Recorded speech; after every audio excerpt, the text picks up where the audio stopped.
Hello friends, study land पे आपका स्वागत है। दोस्तों, हम आज बात करने वाले हैं मध्यकालीन भारत की, यानी हिस्ट्री में एक और चैप्टर जिसमें हम बात करेंगे मुगल काल की। तो चलिए स्टार्ट करते हैं आज का वीडियो। सबसे पहले दोस्तों बात करेंगे हम मुगल काल 1526 से लेके 1707 तक रहा, जिसमें सबसे पहले बात करेंगे हम बाबर की। दोस्तों, जब लोधी वंश के अंतिम शासक इब्राहिम लोधी ने भारत देश के अंदर उत्पात मचा रखा था, तब मेवाड़ के शासक राणा सांगा ने अफगानिस्तान के सरदार बाबर को भारत बुलाया और भारत पहुंचकर बाबर ने 1526 में पानीपत का प्रथम युद्ध किया। तो दोस्तों, पानीपत का प्रथम युद्ध किसके बीच हुआ? इब्राहिम लोधी और बाबर के बीच पानीपत का प्रथम युद्ध हुआ। दोस्तों, मुगल काल की राजभाषा क्या थी? मुगल काल की राजभाषा फारसी थी। आगे बढ़ते हैं दोस्तों, अब बात करते हैं बाबर की। बाबर 1526 से लेकर 1530 तक रहा। भारत आने से पहले बाबर अफगानिस्तान के पुर्तुनिया नामक इलाके से सरदार था। यह तुर्क था दोस्तों।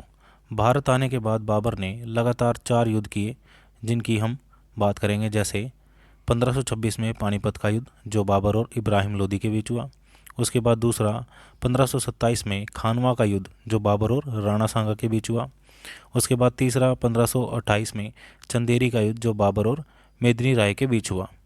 उसके बाद चौथा और अंतिम युद्ध 1529 घाघरा का युद्ध, जो बाबर और अफगानों के बीच हुआ।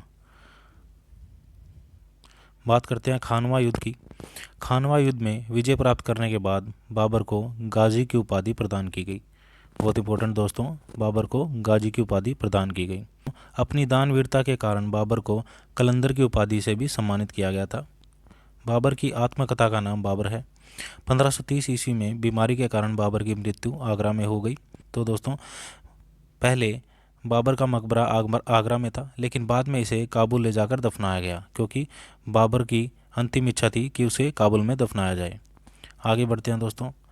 उसके बाद बाबर का वंशक था हुमायूं। हुमायूं 1530 से लेकर 1556 तक राज किया। बाबर के बाद हुमायूं अगला शासक बना। हुमायूं के शासनकाल में शेर शाह सूरी, शक, अफगान इत्यादि लोगों ने आक्रमण किए थे। इन सभी को युद्ध में पराजित करने के बाद हुमायूं दोबारा शासक बना। हुमायूं के शासनकाल में शेर शाह सूरी ने जीटी रोड का निर्माण करवाया। यह रोड कोलकाता से लेकर अफगानिस्तान पेशावर के लिए जाता है दोस्तों। हुमायूं की जीवनी का नाम हुमायूं नामा है। इसकी रचना उसकी बहन गुलबदन बेगम ने की थी। ये आपने याद रखना है कि हुमायूं नामा की रचना किसने की? हुमायूं की बहन गुलबदन बेगम ने की थी। 1556 ईस्वी में हुमायूं की मृत्यु शेर मंडल नामक पुस्तकालय यानी लाइब्रेरी की सीढ़ियों से गिरकर हो गई थी दोस्तों।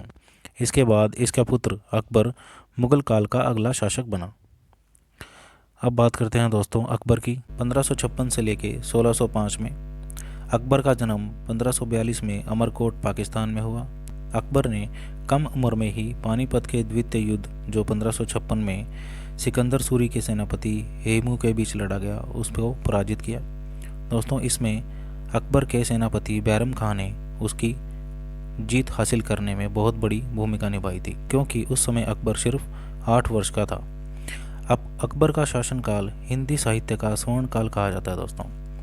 अकबर ने 1582 में दीन ए इलाही धर्म की स्थापना की थी। अकबर के दरबार में 9 रत्न थे दोस्तों। इनमें से एक था बीरबल, जिसका वास्तविक नाम महेश दास था दोस्तों। इसका संबंध नारनौल से है दोस्तों, जो हरियाणा में पड़ता है। आगे बढ़ते हैं दोस्तों। तानसेन अकबर के नवरत्नों में से एक था, जो एक प्रसिद्ध संगीतज्ञ था। मियाँ का मल्हार, मियाँ की डोडी या कंठाभरण आदि इनकी रचनाएं हैं। इसका मकबरा दोस्तों ग्वालियर में स्थित है। तो तानसेन का मकबरा कहाँ पर है? ग्वालियर में स्थित है। अकबर ने गुजरात विजय पर बुलंद दरवाजे का निर्माण करवाया था। चलिए आगे बढ़ते हैं दोस्तों। अकबर के बाद उसका पुत्र हुआ सलीम, जिसका नाम जहांगीर था दोस्तों, जो 1605 से लेकर 1627 तक भारत का शासक रहा। अकबर ने अपने पुत्र का नाम प्रसिद्ध सूफी संत शेख सलीम चिश्ती के नाम पर सलीम रखा था। पूरे मुगल वंश में इसे न्याय देवता के नाम से जाना जाता था। तो आपका क्वेश्चन आ जाए कि कौन से शासक को न्याय देवता के नाम से जाना जाता था? तो जहांगीर यानी सलीम को न्याय देवता के नाम से जाना जाता था। 1611 ईस्वी में इसने जालंधर के शासक को युद्ध में पराजित करके उत्तर पूर्वी क्षेत्रों में कब्जा कर लिया था। इसके शासनकाल में ही 1619 ईस्वी में भारत में 3 यूरोपीय यात्री व्यापार करने के लिए भारत आए, जिनमें से एक थे William Hawkins, sir Thomas Roe और विलियम फिंच।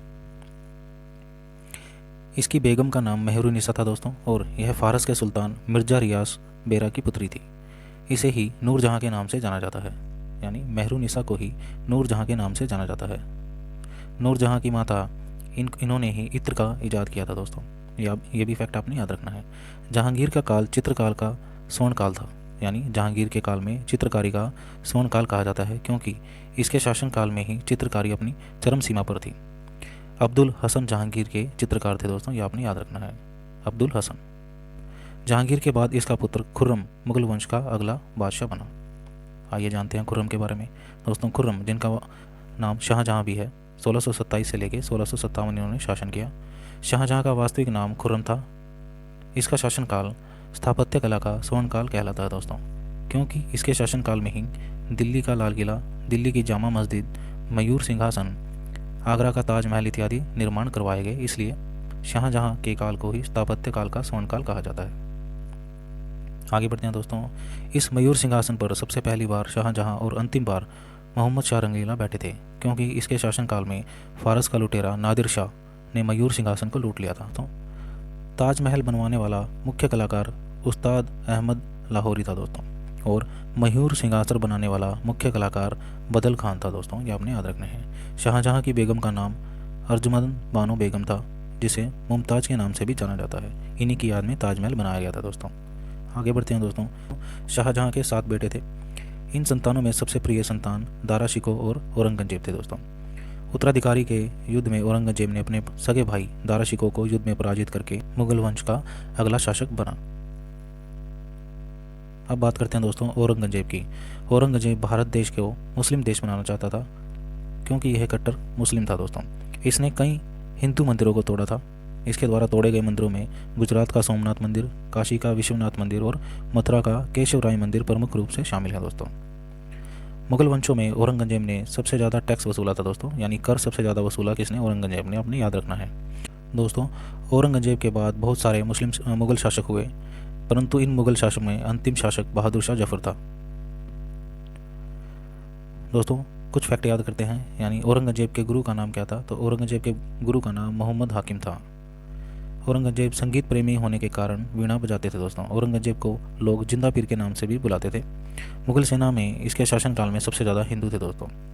तो दोस्तों ये था हमारा मध्यकालीन भारत को लेके एक इम्पोर्टेंट टॉपिक, जिसमें हमने मुगल शासकों की बात की। अगर आपको हमारी वीडियो पसंद आई है तो वीडियो को लाइक और शेयर जरूर कीजिएगा दोस्तों। तब तक के लिए पढ़ते रहें और आगे बढ़ते रहें। Thank you so much.